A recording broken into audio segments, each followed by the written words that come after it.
제가 목소리가 좀 색깔이 있지요? 그렇게 느껴지지요? 네, 제가 목감기가 들었어요. 제가 감기 들 때는 우리 목회자 누구나 감기가 들면 이 흰색 장갑을 낄 거예요. 그건 악수하지 않겠다는 표현이고 목례를 할 것이니까 여러분들이 특별한 이해를 부탁드립니다. 다 함께 요한복음 5장 24절 말씀 같이 봉독하겠습니다. 시작. 내가 진실로 진실로 너희에게 이르노니 내 말을 듣고 또 나 보내신 이를 믿는 자는 영생을 얻었고 심판에 이르지 아니하나니 사망에서 생명으로 옮겼느니라. 아멘. 우리 예수님이 38년 된 병자, 몇 년 된 병자? 38년 된 병자, 단 한 번도 스스로 걸어본 적이 없는 병자, 그를 한마디 말씀으로 치유해서 걷게 만드셨습니다. 이 위대한 사역을 보고 놀라운 사실은 모든 사람이 기뻐하고 찬양하지 아니했다는 것입니다. 유대인들은 두 가지로 강력하게 항의를 하고 있었습니다. 첫째로 그날이 하필이면 안식일이었어요. 안식일 날 사람의 병을 고쳤다는 사실, 안식일 날 자리를 들고 걸어갔다는 사실, 이것이 일을 했다고 그래서 시비를 거는 것입니다. 지극히 형식 논리에 빠져있는 죄인의 모습을 보여주고 있는 것이죠. 두 번째, 도대체 예수님이 무슨 권세로 기적을 일으키는가? 당신의 정체가 무엇인가? 그걸 묻고 있는 것입니다. 유대인들은 치유받은 병자를 찾아가서 다그쳤습니다. 자, 우리 12절, 5장 12절 같이 읽어볼까요? 시작. 그들이 묻되 너에게 자리를 들고 걸어가라 한 사람이 누구냐 하되, 사실은 유대인들은 누가 병했는지 잘 알고 있었어요. 예수님이 병했거든요. 동시에 이렇게 묻는 것은 너를 고친 예수가 사단의 권세를 덧입고 고친 것이 아니냐, 예수님의 본질이 무엇이냐 지금 묻고 있는 것입니다. 예수님은 완전한 인간인과 동시에 완전하신 하나님이셨습니다. 지난 인류 지구촌 역사에서 유일하신 한 분이십니다. 그렇기 때문에 예수님은 하나님의 아들의 권세로 놀라운 능력을 가지고 계셨고, 창조주의 권세로 인간이 할 수 없는 위대한 사역들을 감당하신 것입니다. 그러면 우리 주님께서는 하나님의 아들로서 어떤 권세를 가지고 사역을 하셨는가? 첫째로 신적인 사역의 권세를 가지고 계셨던 것입니다. 자, 우리 다 함께 19절 말씀 같이 읽겠습니다. 시작. 그러므로 예수께서 그들에게 이르시되 내가 진실로 진실로 너희에게 이르노니 아들이 아버지께서 하시는 일을 보지 않고는 아무것도 스스로 할 수 없나니 아버지께서 행하시는 그것을 아들도 그와 같이 행하느니라. 아멘. 자, 후반부 아버지께서 하시는 일을 보지 않고는 아무것도 스스로 할 수 없나니 아버지께서, 이게 누구예요? 하나님이죠. 하나님 아버지께서 행하시는 그것을 아들, 누구예요? 예수님도 그와 같이, 누구와 같이? 하나님과 같이 행하느니라 말씀하고 있는 것입니다. 그러니까 예수님은 하나님의 아들로서 하나님의 아들의 자격으로 하나님이 하시는 그 능력의 신적 사역을 직접 감당하신다, 그렇게 말씀하시는 것입니다. 20절, 하나님 아버지께서 아들 예수님을 사랑하셨습니다. 자기가 하나님이 행하시는 것을 다 아들 예수님께 보여주셨습니다. 또 그보다 더 큰 일을 보여주셨고, 그리하여 우리 예수님이 하는 일마다 저희로 하여금 놀라운 일을 행하게 된 것입니다. 예수님의 정체성, 예수님은 누구신가? 전능하신 하나님이셨습니다. 하나님의 아들이셨습니다. 하나님이 하는 모든 사역을 보셨고 그 모든 사역을 실행하신 것입니다. 그러니까 예수님의 사역은 하나님으로부터 위임받은 사역이었고, 동시에 예수님은 그 사역을 직접 하셨을 뿐만 아니라 놀랍게도 믿는 백성들에게, 제자들에게 그 사역을 위임하셨다는 사실입니다. 마태복음 28장 18절 이하 말씀합니다. 예수께서 나와 말씀하여 이르시되 하늘과 땅의 모든 권세를 내게 주셨으니. 그러면 자 보세요. 하늘과 땅의 모든 권세를 누가 누구에게 주었습니까? 하나님께서 누구에게? 예수님께. 그래서 예수님은 사역을 할 때에 인간적 능력으로 사역하신 분이 아니지요. 하늘과 땅의 모든 권세를 부여받고 사역을 하신 것입니다. 그리고 믿는 백성들을 향해서 말씀하십니다. 그러므로 너희는 가서, 너희가 누구예요? 예수님의 제자들이죠. 여러분들입니다. 모든 민족을 제자로 삼으라. 아버지와 아들과 성령의 이름으로 세례를 베풀라. 내가 너희에게 분부한 모든 것을 가르쳐 지키게 하라. 내가 누구예요? 예수님이 너희에게 누구예요? 여러분에게 분부한 모든 것을 가르쳐 지키게 하라. 그래서 우리는 하나님의 말씀을 목숨같이 소중하게 하는 것입니다. 단지 요한복음 5장만 소중하게 하는 것이 아닙니다. 요한복음 전체, 신약성경 전체, 구약성경 전체, 이 위대한 하나님의 말씀을 소중하게 알고 이 말씀을 내가 배우고 주님이 오시는 그날까지 이 말씀을 목숨같이 귀하게 알고 가르치는 사역을 교회는 감당하게 되는 것입니다. 그런데 우리가 제자훈련 1단계, 2단계 하는 것은 그 중에 지극히 작은 것에 불과해요. 우리가 이번에 영적 전투에서 승리하는 길을 해나갈 때에 지극히 일부에 불과한 거예요. 어떤 분이 그래요. 목사님, 저는 안디옥 교회 와서 새가족 공부하고 2코스 했어요. 그러면 끝나는 줄 알았어요. 20년 됐거든요. 근데 아직도 안 끝났어요. 안 끝나지요. 언제까지? 부르시는 그날까지. 따라해 볼까요? 내가 너희에게 분부한 모든 것을 가르쳐 지키게 하라. 분부한 일부가 아니에요. 분부한 무엇? 모든 것. 그것을 하나님께서 믿는 백성인 나에게, 우리에게, 제자들에게 믿고 맡겨주신 것입니다. 얼마나 감사한 일입니까? 예수님은 하나님으로부터 이 권세를 위임받았습니다. 신적 권세를 위임받고, 그리고 이 권세에 의해서 물이 변하여 포도주가 되는 사역을 하셨습니다. 38년 동안 도무지 움직일 수 없는 중풍병자를 일으켜 세우셨습니다. 요한복음 9장에 가면 나면서부터 맹인된 자 눈을 열어주셨습니다. 이것이 예수님이 행하셨던 신적 사역의 권능이었습니다. 로마시대 기독교 부흥기에 AD 300년경 지중해 연안 전체의 기독교가 보급되고 있었습니다. 부흥하고 있었습니다. 그런데 기독교가 부흥하는 만큼 또한 일부에서 예수 그리스도는 하나님의 아들이 아니다, 예수 그리스도는 하나님의 아들 유사하다는 주장이 있었습니다. 그런데 문제는 기독교가 발흥하는 만큼 이 이단 세력도 함께 자라가는 거예요. 많은 사람들이 미혹되고 있었습니다. 그래서 이 문제를 해결하기 위해서 352년도 무슨 종교회의가 모였습니다. 아시는 분? 퀴즈예요. 수능 시험 문제 나와요. 그래서 학생들이 열심히 외워요. AD 352년 무슨 종교회의?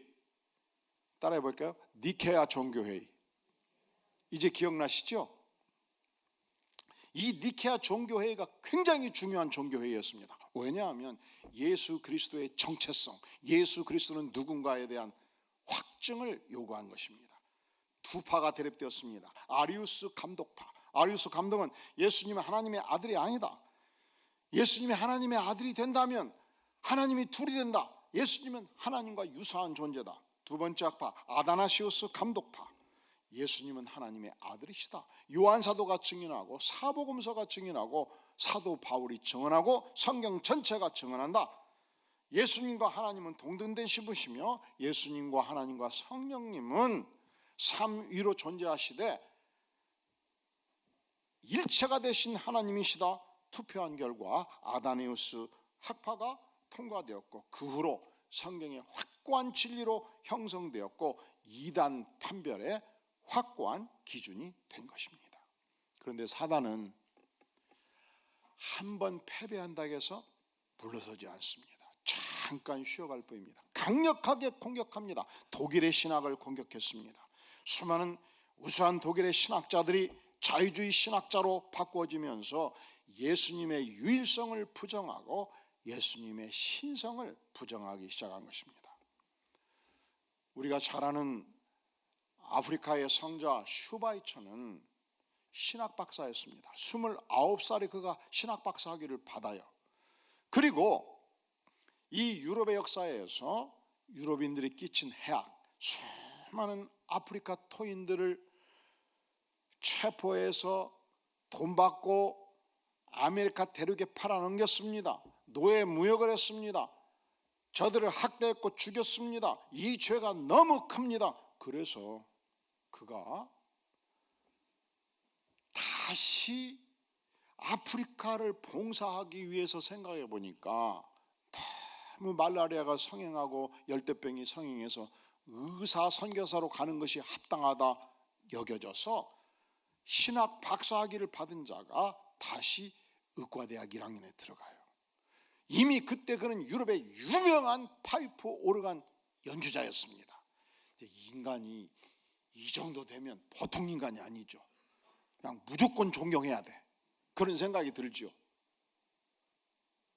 첫째로 신학, 모든 학문 중에서 가장 어려운 학문이 신학이에요. 그리고 모든 박사학위 중에서 독일서 박사학위를 받으면 한 번 더 찾아봐야 돼. 어려워. 근데 신학 박사학위를 받았잖아요.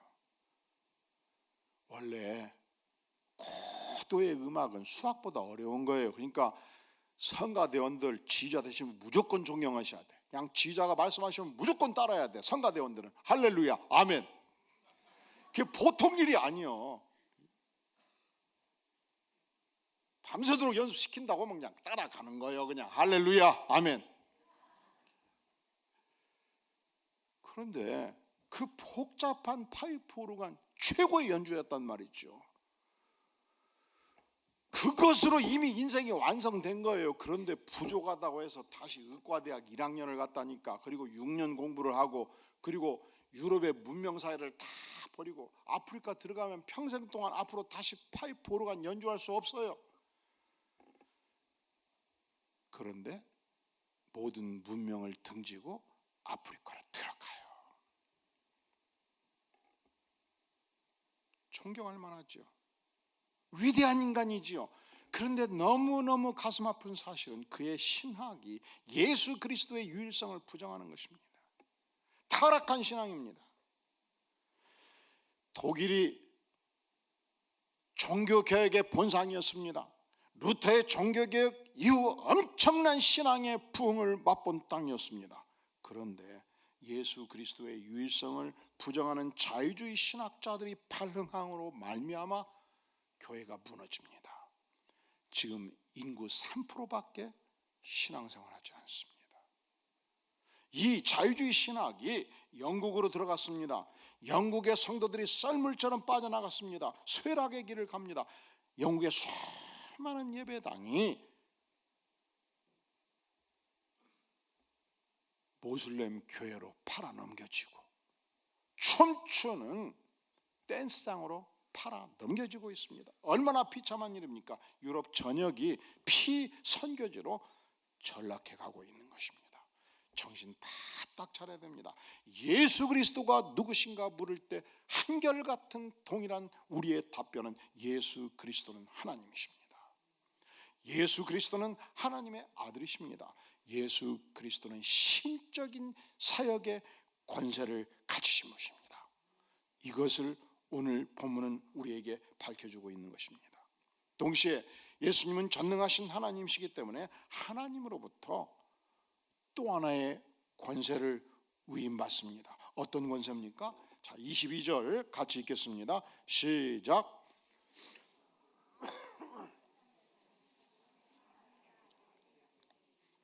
아버지께서 아무도 심판하지 아니하시고 심판을 다 누구에게 맡겼다고요? 아들이 누굽니까? 예수 그리스도.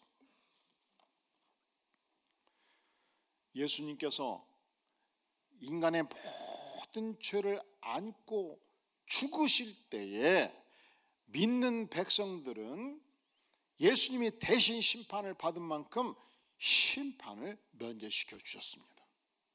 동시에 죄를 안고 죄사함을 받지 않는 백성들은 심판의 권세 아래 사로잡혀 있다, 성경은 말씀하지 않습니까? 독일의 유명한 정신과 스승의 빅터 프랭클이라는 인물이 있습니다. 그는 유대인이었습니다. 그가 어느 날 갑자기 히틀러 추종 군대 이 게스타포에 의해서 체포됩니다. 우리가 역사를 공부할 때 역사를 명정하게 살펴보면 인간이 본질적으로 얼마나 추악한 죄인인가를 명백하게 보여줘요. 히틀러는요, 총칼로 정권을 장악한 자가 아니에요. 정상적인 국민투표로 선정된 정당 투표에 의해서 총통의 지위를 얻게 됩니다. 그는 사수를 쓰거나 거짓을 통해서 정권을 잡은 것도 아니에요. 그런데 그가 600만 명의 유대인들을 가스해서 죽인 자입니까? 이건 뭘 말해요? 인간의 집단 판단이 얼마나 어리석을 수 있는가를 보여주는 것입니다. 독일 민족이 이렇게 어리석은 민족입니까? 아니지요. 우수한 민족이죠. 인간이 우수하다는 것과 인간이 죄인이라는 것은 별개의 문제예요. 아무리 우수해도 우리 인간들은 하나님 앞에서 죽을 수밖에 없는 죄인이요, 심판받을 수밖에 없는 죄인인 것을 보여주는 것입니다. 그가 체포되어서 짐짝처럼 열차에 던져졌습니다. 드디어 수용소 앞에 이르렀습니다. 그때 한 사람 내릴 때에 그 앞에 독일군 장교가 왼손에 손바닥을 딱 올리고 오른손 팔꿈치를 딱 대고서 왼쪽 하면 눈뼈, 왼쪽 하면 왼쪽으로 하고 오른쪽 하면 오른쪽으로 하는 거예요. 근데 이제 신체 건장하고 한 달, 두 달 일꾼으로 써먹을 수 있는 남자들은 왼쪽, 그리고 노약자들, 남자들 중에서 힘이 비리비리한 사람들, 그런 사람들은 오른쪽으로 가는 사람은 자기가 어디도 가는 줄 모르고 따라 들어가는데 전체가 다 그대로 걸어 들어가서 가스실로 300명, 500명 들어가서 다 죽어버린 거예요.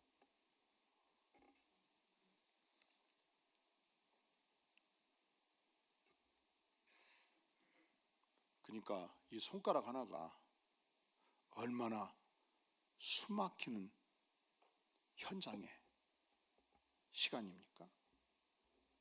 그런데 인류 사회에 마치 그와 같이 비슷한 순간이 온다는 것입니다. 마지막 날 예수님께서 재림하는 그날 심판석에 앉아서 예수 십자가로 죄사함 받은 백성들 심판을 면하고 예수 십자가의 은혜로 죄사함을 받지 못한 백성들 반드시 심판 때 오르게 된다는 것입니다. 반드시 죄값을 치른다는 것입니다. 그런 거로 우리가 살아있는 동안 그날이 오기 전 우리의 사랑하는 불신 가족들, 우리의 사랑하는 불신 이웃들을 향해서 열심히 증거하고 초청해야 되지 않겠습니까? 2023년도 11월 1일 서울 내수동교회에 청년부 홈커밍 데이에 과거 1970년대 80년대 그 청년부에서 활동했던 청년들이 모여들기 시작했습니다. 이 교회는 전국적으로 그 당시 성경 말씀에 목숨을 걸고 목회를 했던 총신대학교 교수 출신의 박희천 목사님이 심무했던 교회로 유명했습니다. 이 교회는 1970년대 80년대 청년운동으로 유명했던 교회입니다. 이 교회는 청년들이 날마다 새벽이고 밤이고 모여서 성경 공부하고 제자 훈련하고, 그들이 그 지역의 모든 서울의 대학들에 제자들을 파견해서 훈련했던 교회로 아주 유명한 교회입니다. 이 청년들은 모이면 이렇게 외치고 헤어질 때 이렇게 외쳤습니다. 한번 따라해 볼까요? 우리는 땅끝까지, 이 세상 끝날까지 그리스도의 증인들이다. 우리는 땅끝까지. 그러니까 우리 그룹은 전도의 영역이 수도권에 있는 대학만이 아니다. 어디까지? 땅끝까지. 그래서 수많은 선교사들이 배출되었습니다. 두 번째, 우리는 땅끝까지. 그리고 언제까지? 이 세상 끝날까지. 따라해 볼래요? 이 세상 끝날까지. 그러면 내가 살아있는 동안만 전도를 한다는 거예요? 내가 죽으면 내 다음 세대도 하겠다는 거예요. 따라해 볼래요? 우리는 땅끝까지, 이 세상 끝날까지 그리스도의 증인들이다.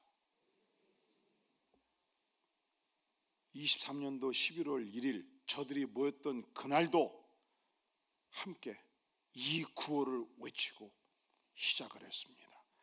각계각층의 수많은 지도자들을 배출을 했습니다. 이 모임에서 예수님을 믿고 예수님을 증거했던 충성된 인물들이 20년, 30년, 40년 세월이 지나서 만났을 때 그곳에 숭실대학교 이사장도 왔고, 우리 합동 측 대한예수교장로회 총회장도 왔고, 총신대학 총장도 왔고, 총신대학 재단 이사장도 왔습니다. 종교계, 사회계의 굵직굵직한 인물들을 배출해 낸 것입니다. 심판 아래 갇힌 이 세상에서 예수 그리스도의 권세로 복음을 증거했을 때 놀라운 결과를 가져온 것입니다. 예수님은 어떤 권세를 가지고 이 땅에 오셨는가? 신적인 사역의 권세를 가지고 오셨습니다. 심판의 권세를 가지고 오셨습니다. 그리고 마지막으로 더 중요한 권세가 있었습니다. 그것은 5장 21절 같이 읽어볼까요? 시작. 아버지께서 죽은 자들을 일으켜 살리신 같이 아들도 자기의 원하는 자들을 살리느니라. 아들도 자기가 원하는 자들을 어떻게 한다고요? 살리느니라. 생명을 살리는 권세를 우리 주님께서 가지고 계셨다는 것입니다. 한 영혼이 예수님의 말씀을 듣고 신앙을 고백할 때 죄사함을 받습니다. 영생을 얻습니다. 사망에서 생명으로 옮김가 되는 것입니다. 지난 2000년 기독교 역사 속에서 가장 많이 암송되고 읽었던 성경 말씀이 요한복음 3장 몇 절이에요? 16절. 그리고 두 번째로 암송되었던 말씀 바로 요한복음 5장 24절입니다. 같이 읽어볼까요? 시작. 내가 진실로 진실로 너희에게 이르노니 내 말을 듣고 또 나 보내신 이를 믿는 자는 영생을 얻었고 심판에 이르지 아니하나니 사망에서 생명으로 옮겼느니라. 나 보내신 이를 믿는 자, 하나님을 믿는 자는 영생을 얻었고 심판에 이르지 아니하나니 사망에서 어디로 옮겼다고요? 생명으로 옮긴 바 된 것입니다. 나사로가 이미 죽었습니다. 시신이 부패했습니다.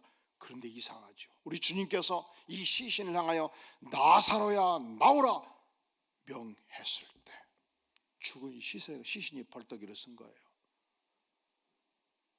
베옷을 동여 입고 걸어 나와 버린 것입니다. 예수님은 생명을 살리시는 권세의 주님이십니다. 나인성 과부가 하나뿐이 없는 아들이 죽었습니다. 이 아들의 상여를 붙잡고 슬피 울고 있었습니다. 주께서 다가가십니다. 울지 말라. 여기서 멈추지 않습니다. 우리 주님께서 관에 손을 대셨습니다. 청년아, 내가 내게 명하노니 일어나라. 그때 관이 깨졌습니다. 죽은 자가 우뚝 일어섰습니다. 처벅처벅 접어 걸어 나왔습니다.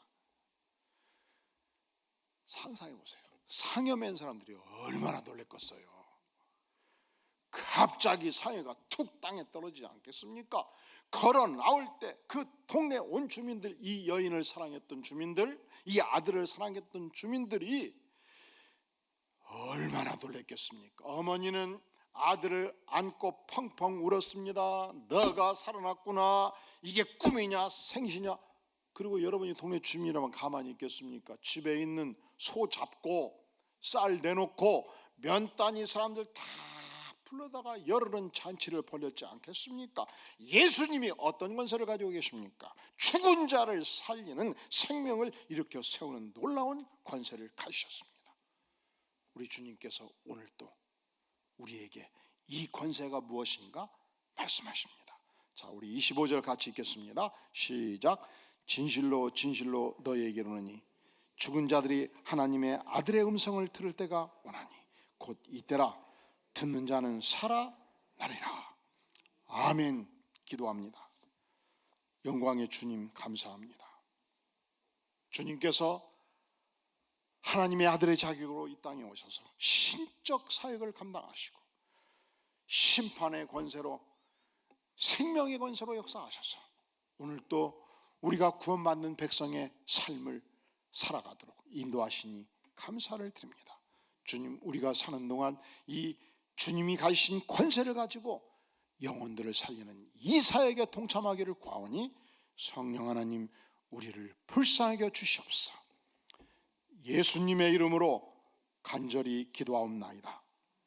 아멘.